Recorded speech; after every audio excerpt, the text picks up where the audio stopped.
Hi, everybody. This is Ray, your instructor. I wanted to walk you through what you're going to be doing this week. Last week, in addition to the discussion board we did, you began compiling, or right now you're doing it today because it's only Saturday, you're compiling some background information you're going to use to develop your resume and cover letter.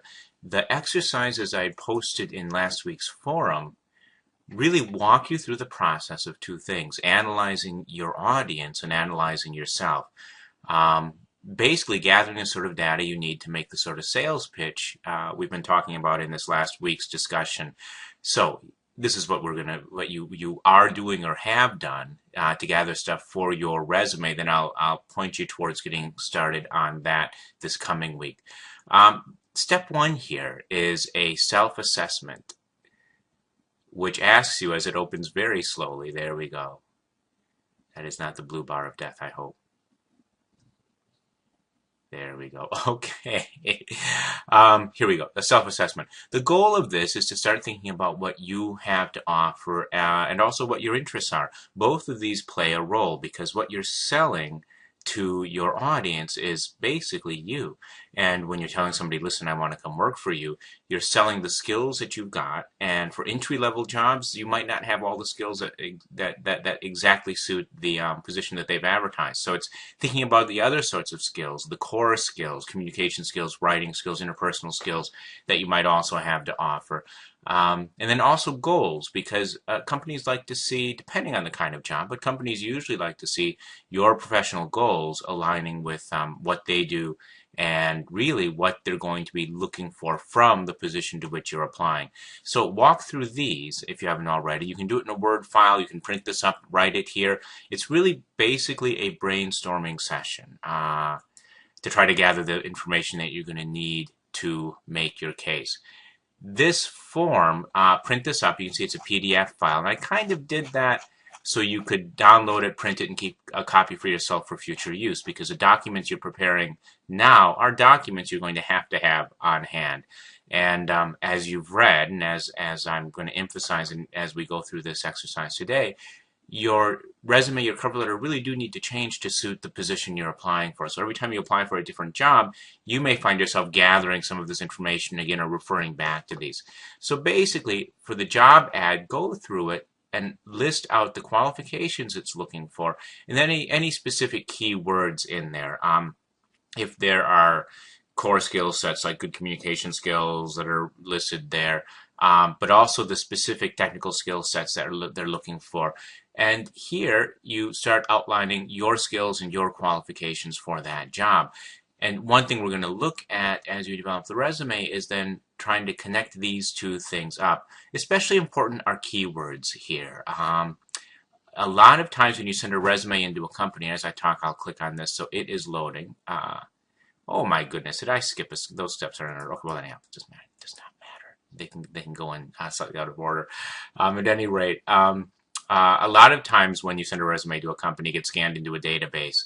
And once it's scanned in, when a new position comes up, they will type in the keywords from that position, and the database will cough up the people who have those keywords on their resume or in their cover letter. So that's really important. Be conscious of like key skills, for example. If you are going into computer programming, writing computer programmer or I know lots of programming languages is not going to help someone look you up in the database if they're looking for a C++ programmer or a Java programmer or something like that.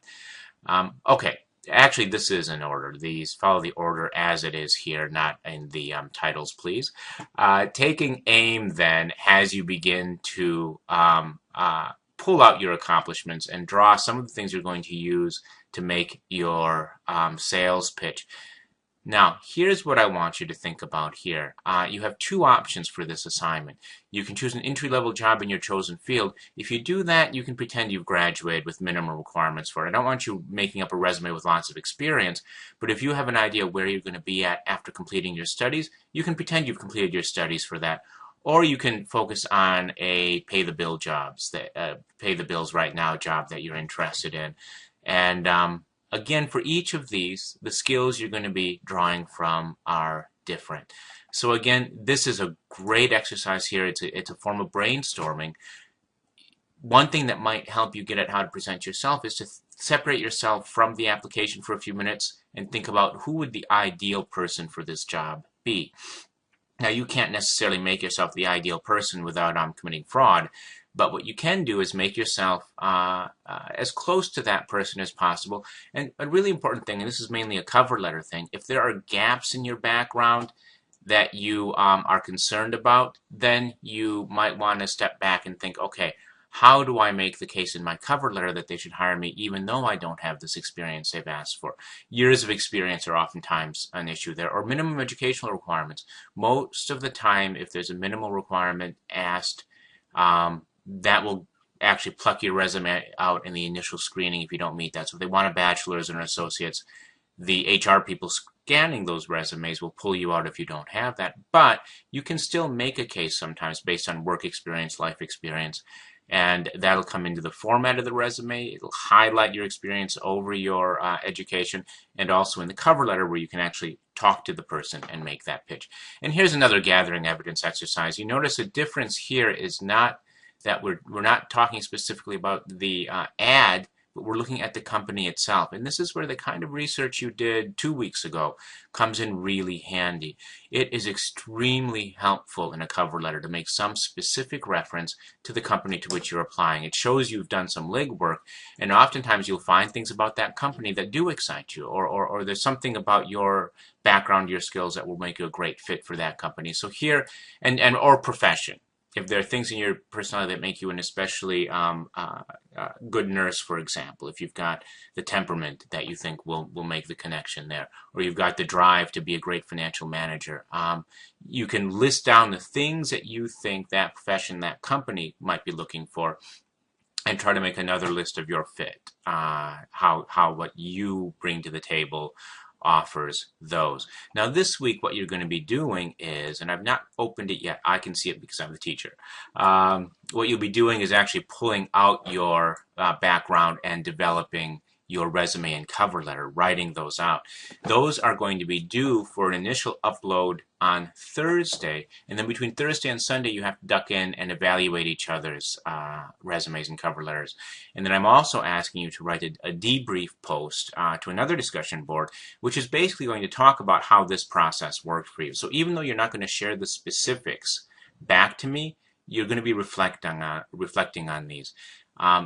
Now, just a general note before I wrap this up, do be sure when we tackle those discussion boards to read the instructions really carefully and to be specific in your posts. And this is, many people have done this already, or people have done some of this in their posts, maybe missed some other opportunities. For example, when you pull stuff in from LAN and pull specifics, don't generally reference the subject matter of chapters, but really pull specific bits out of those chapters. For this, I want specifics on the kind of evidence that you've found, or specifics on what you discovered about your skill set. Those specifics are really important to get full points there, and the same with the follow-up posts. I don't give you word counts, or I try not to, though I'll give you an estimate sometimes, because sometimes one person can make a point very clearly and concisely with all the data they need, and somebody else might have to take more time to make the same point. I would say an initial post, though, should not be less than 400, 500 words most of the time, if it includes the kind of details that are needed. Okay, so that's it. Have a good, it's Saturday. I'm going to be posting this probably by the end of the day. I have to YouTube it first. It'll either go up today or early tomorrow morning, Sunday.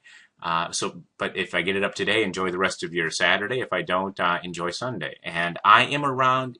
You can email me. You can post to the help forum.